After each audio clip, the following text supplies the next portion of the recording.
जय जय जय श्री गुरुदेव नमो, जय नमो नमो गुरुदेव नमो। मित्रों, आज के ध्यान योग के चैनल पर आपको बताया जाएगा कि 84 लाख योनियों का क्या रहस्य है, क्या वो होती हैं या नहीं होती हैं। तो आपको ये जानकर बड़ी प्रसन्नता होगी कि कुछ लोगों का कहना कुछ और है, कुछ लोगों का कुछ और है, कुछ लोग कहते हैं ये भ्रम है। पर मैं जहाँ समझता हूँ और जितना मुझे ज्ञान है वो आपको प्रकाशित कर रहा हूँ। आप उसे जानकर खुशी हो या दुखी हो, ये आपकी इच्छा है, या आप विश्वास करें। मगर मेरे हिसाब से जो मैं ये बोल रहा हूँ कि ऐसा ही है।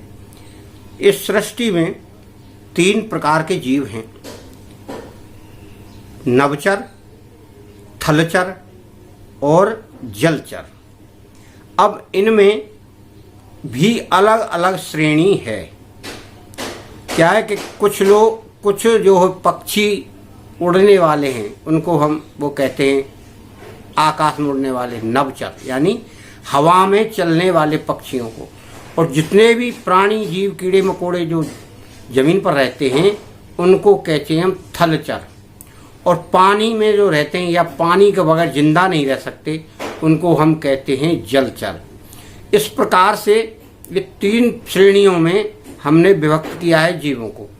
और इसके अलावा तीनों श्रेणियों में यानी नभचर में, थलचर में और जलचर में सूक्ष्म जीव भी होते हैं। ये जीव तो मैंने वो बताए हैं जिन्हें हम अपनी आंखों से देख सकते हैं, मगर इसके बाद ऐसे सूक्ष्म जीव भी हैं तीनों स्थिति में जिनको हम अपनी आंखों से नहीं देख सकते।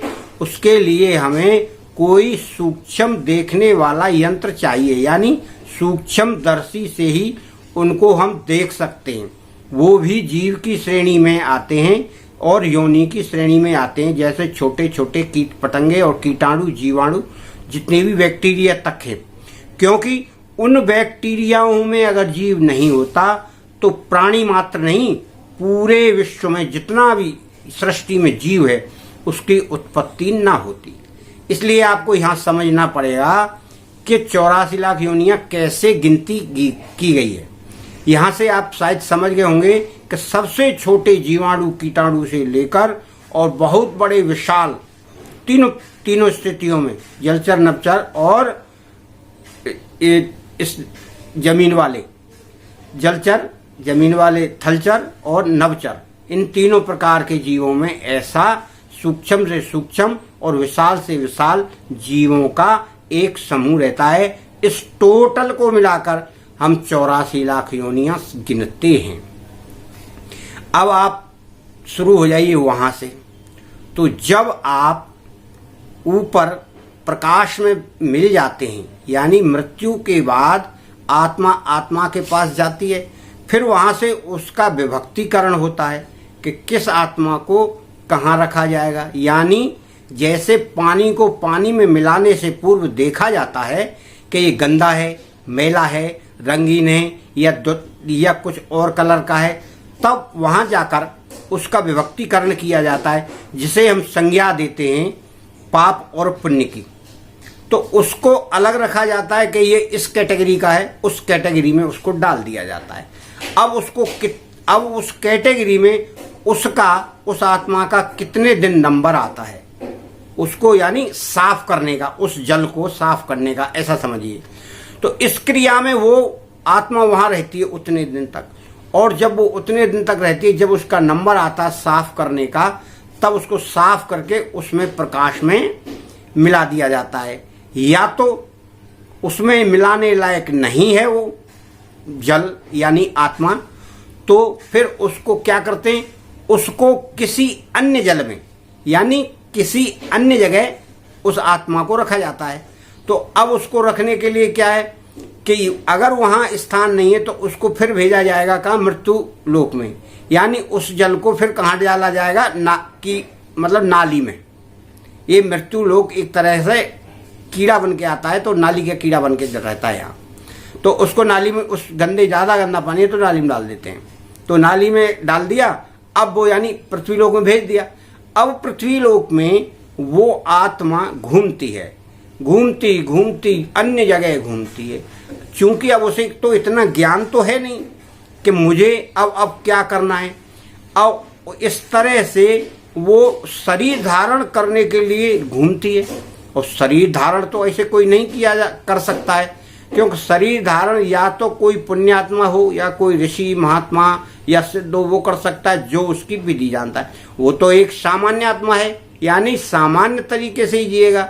अब उसे कोई रास्ता नहीं मिल रहा, तो वो इस मृत्यु लोक में भटकती है, जिसे कभी कभी हम भूत के योनि में भी देखते हैं। भूत प्रेत आत्माएं चुड़ैल वगैरह जो बोलते हैं, मतलब ऊपर की आत्माओं के रूप में भी दिखाई पड़ती है किसी किसी के शरीर पर।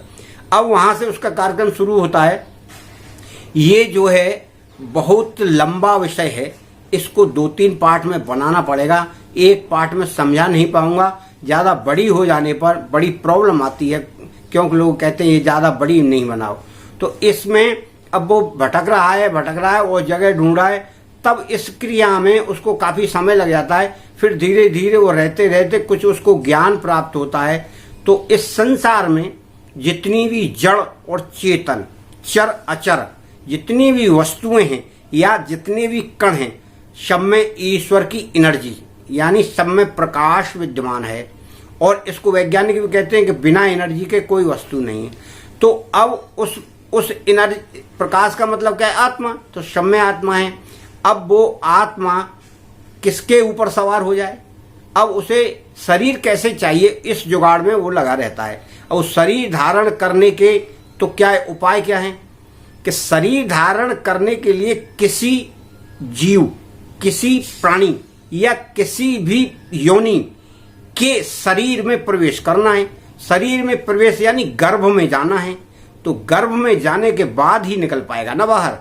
अब इस प्रक्रिया में उसे क्या होगा? अब हम आते हैं संसार की क्रिया में कि जीव पैदा कैसे होता है।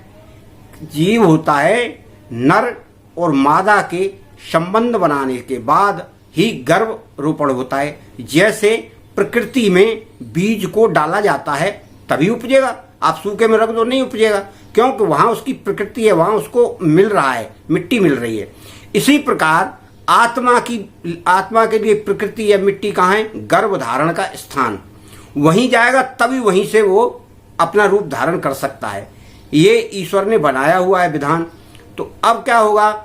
उसको किसी नर जीव के अंदर प्रवेश करना है। अब इसके अंदर कैसे प्रवेश करेगी वो आत्मा? वो किसी खाद्य सामग्री के ऊपर बैठेगी या खाद्य सामग्री के साथ उसके मुंह में जाएगी। जैसे रोटी खाए, पानी पिए, जो भी पिए। अब यहाँ मैं थोड़ा इस संक्षेप में बता रहा हूँ, इसका डिटेल में दूसरी में बताऊंगा। तो वो उसने मान लो खाने पर बैठ गया या दाने पर बैठ गया और वो उसके शरीर के अंदर चला गया, और जाने के बाद वो नर में चला गया और नर ने मादा के साथ संपर्क किया या संबंध किया, तो वो उसके गर्भ में स्थित हो गया। मान के चलो पहली क्रिया में, वैसे तो बहुत लंबी प्रक्रिया उसमें ऐसा जितनी जल्दी होता नहीं है। फिर वो मादा के गर्भ में स्थित हो गया, तो उस गर्भ में रहेगा वो 9 महीने। ये भी उसकी एक क्रिया है, और उसको अपनी जीवन की जो आपने पुण्य पाप किए उसका भोगना भी है इस 9 महीने के अंदर। अब 9 महीने के अंदर जब वो अंकुरित हो जाएगा पूर्ण, तब वो इस मृत्यु लोक में शरीर धारण करके आता है। इस प्रकार 84 लाख योनियां इस पृथ्वी पर प्रकट होती रहती हैं और मरती रहती हैं और अन्य अन्य लोकों में जाती रहती हैं। ये केवल संक्षेप में ये मृत्यु लोक का मैंने विभाग बताया है। और मृत्यु लोक में इसी तरह से आत्मा आती है। और अभी तो मैंने संक्षेप में बताया, दूसरी तरह बताऊंगा कि आत्मा इतनी जल्दी नहीं आती मनुष्य योनि में। मनुष्य योनि में नहीं, यानी किसी भी योनि में उसको कितना भटकना पड़ता है, इस विषय को मैं दोबारा बताऊंगा। जय श्री राधे राधे, जय श्री गुरुदेव नमो, जय नमो नमो।